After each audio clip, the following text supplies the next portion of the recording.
اور یہ یاد رکھیں یہ جتنی آزمائشیں ہیں نا یہ اللہ تعالیٰ نے پہلے لوح محفوظ پہ لکھی ہوئی ہیں۔ قرآن پاک میں ایک آیت ایسی ہے جو اس ٹروتھ کو ریویل کرتی ہے، اس کے بغیر تو آپ کڑ کڑ کے مر جائیں گے کہ میرے پہ یہ تکلیفیں کیوں آئیں۔ جب آپ کو یہ آیت پتہ چلے گی نا پھر آپ کہیں گے یا اللہ جس حال میں تو رکھے تو نے آزمانا تو ہے۔ اور یہ جو طارق جمیل صاحب اور یہ باقی جو وائزین کر رہے ہیں نا کہ آپ اللہ کے راستے پہ آ جائیں تو انشاءاللہ تعالی ساری پریشانیاں دور ہو جائیں گی، ان کو تھوڑا اپنے آپ کو ریوائز کرنا چاہیے۔ اس طریقے سے پریشانیاں دور نہیں ہوں گی، پریشانیاں جھیلنی آسان ہو جائیں گی۔ اگر اللہ کے راستے پہ آنے سے پریشانیاں دور ہونی ہوتی تو نبی الاسلام کی دور ہوتی نا۔ بخاری مسلم میں حدیث ہے، وفات تک اما عائشہ کہتی ہیں کہ 3 مہینے ہمارے گھر میں چولہا نہیں جلتا تھا، 2 کالی چیزوں پہ کھجور اور پانی پہ گزارا ہوتا تھا، اور وہ بھی تھوک کے حساب سے نہیں، 1 کھجور اور پانی کا پیالہ صبح، میٹھا پانی 8-10 کلومیٹر سے بھر کے لانا پڑتا تھا، اور ایک شام کو، یہ ٹوٹل خوراک تھی، ٹھیک ہے۔ اور بعد میں صحابہ کرام کو بھی دیکھ لیں، رومن اور پرشین امپائر بھی فتح ہو گئی ہیں تو انہوں نے اپنی زہد کی زندگی گزاری ہے۔ تو یہ کہانیاں نہ کرایا کریں لوگوں کو، لوگ پھر مایوس ہوتے ہیں، لوگ کہتے ہیں نہیں ہم دین کے راستے پہ آئے، تکلیفیں اور بڑھ گئی ہیں۔ یہ پھر وہ لوگ اس طرح نہیں ہوتا۔ ہاں اس لیے کہا کہ فی الدنیا حسنہ مانگو اور آخرت میں حسنہ مانگو۔ حسنہ کا کیا مطلب ہے کہ رزق کی فراوانی ہو جائے گی؟ نہیں، جس حال میں آپ خوش ہو جائیں گے۔ جو صحیح مسلم میں حدیث ہے، ہمیشہ اپنے سے نچلے والے کو دیکھو، یوں تمہیں قناعت نصیب ہوگی، اللہ کی نعمتوں پہ شکر کرو گے۔ دنیا میں کوئی شخص کہہ سکتا ہے کہ میرے سے نیچے تو ہی کوئی نہیں ہے؟ سر ہر مسلمان اربوں لوگوں سے اوپر ہے۔ دنیا میں اس وقت بھی 4 ارب لوگ ہیں جن کے دل میں کلمہ نہیں ہے، تو مسلمان اس سے اوپر تو ہے نا۔ پھر اور نعمتیں گننے شروع کریں۔ سر پی سی ہوٹل کا مالک جو ہے وہ مرچ نہیں کھا سکتا، اور میں چنا چاٹ بھی کھا لیتا ہوں، تو میں اس سے بہتر ہوں۔ ایک فیکٹر میں نے کنسیڈر کیا نا۔ اس کے بعد دولت ہے تو کیا کرے گا؟ ڈالر کھائے گا۔ تو ہر بندے کو اللہ نے آزمائش میں ڈالا ہے۔ تو یہ آیت ہے سورۃ الحدید کی آیت نمبر 22 اور 23۔ اعوذ باللہ من الشیطان الرجیم۔ ما اصاب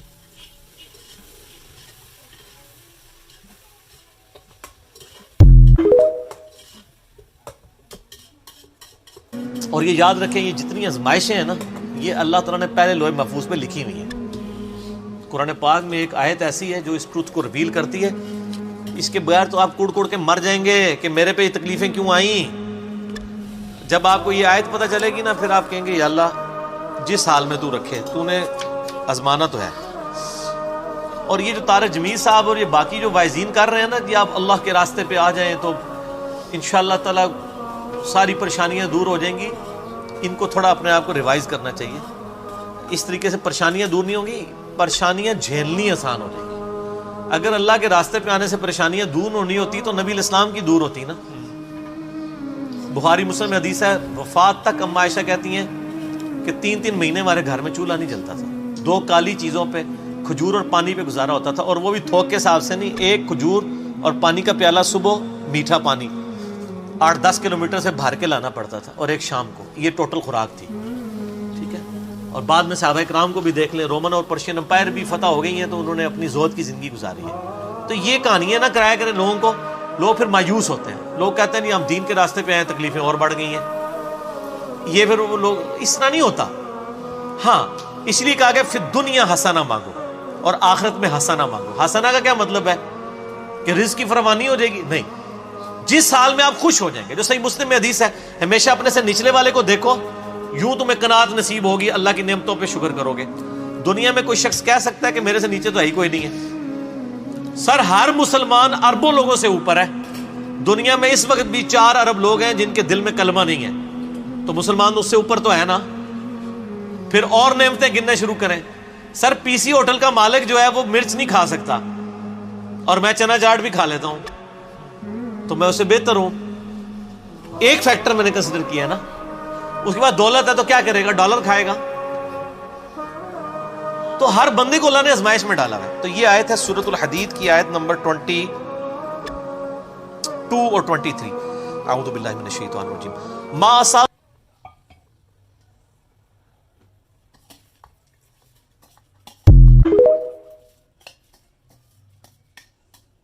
اور یہ یاد رکھیں یہ جتنی آزمائشیں ہیں نا یہ اللہ تعالیٰ نے پہلے لوح محفوظ پہ لکھی ہوئی ہیں۔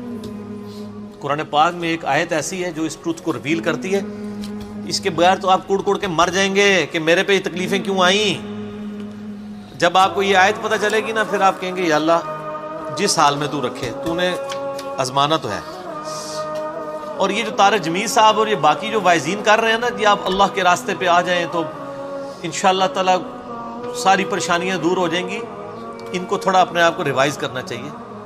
اس طریقے سے پریشانیاں دور نہیں ہوں گی, پریشانیاں جھیلنی آسان ہو جائیں گی. اگر اللہ کے راستے پہ آنے سے پریشانیاں دور ہونی ہوتی تو نبی الاسلام کی دور ہوتی نا. بخاری مسلم میں حدیث ہے, وفات تک اما عائشہ کہتی ہیں کہ 3 مہینے ہمارے گھر میں چولہا نہیں جلتا تھا. 2 کالی چیزوں پہ, کھجور اور پانی پہ گزارا ہوتا تھا, اور وہ بھی تھوک کے حساب سے نہیں. 1 کھجور اور پانی کا پیالہ صبح, میٹھا پانی 8-10 کلومیٹر سے بھر کے لانا پڑتا تھا, اور 1 شام کو. یہ ٹوٹل خوراک تھی. ٹھیک ہے. اور بعد میں صحابہ کرام کو بھی دیکھ لیں, رومن اور پرشین امپائر بھی فتح ہو گئی ہیں تو انہوں نے اپنی زہد کی زندگی گزاری ہے. تو یہ کہانیاں نہ کرایا کریں لوگوں کو. لوگ پھر مایوس ہوتے ہیں, لوگ کہتے ہیں نہیں ہم دین کے راستے پہ آئے, تکلیفیں اور بڑھ گئی ہیں. یہ پھر وہ لوگ اس طرح نہیں ہوتا. ہاں اس لیے کہا کہ فی الدنیا حسنہ مانگو اور آخرت میں حسنہ مانگو. حسنہ کا کیا مطلب ہے کہ رزق کی فراوانی ہو جائے گی؟ نہیں, جس حال میں آپ خوش ہو جائیں گے. جو صحیح مسلم میں حدیث ہے, ہمیشہ اپنے سے نچلے والے کو دیکھو, یوں تمہیں قناعت نصیب ہوگی, اللہ کی نعمتوں پہ شکر کرو گے. دنیا میں کوئی شخص کہہ سکتا ہے کہ میرے سے نیچے تو ہی کوئی نہیں ہے؟ سر ہر مسلمان اربوں لوگوں سے اوپر ہے. دنیا میں اس وقت بھی 4 ارب لوگ ہیں جن کے دل میں کلمہ نہیں ہے, تو مسلمان اس سے اوپر تو ہے نا. پھر اور نعمتیں گننے شروع کریں. سر پی سی ہوٹل کا مالک جو ہے وہ مرچ نہیں کھا سکتا, اور میں چنا چاٹ بھی کھا لیتا ہوں, تو میں اس سے بہتر ہوں. ایک فیکٹر میں نے کنسیڈر کیا نا. اس کے بعد دولت ہے تو کیا کرے گا؟ ڈالر کھائے گا. تو ہر بندے کو اللہ نے آزمائش میں ڈالا ہے. تو یہ آیت ہے سورۃ الحدید کی آیت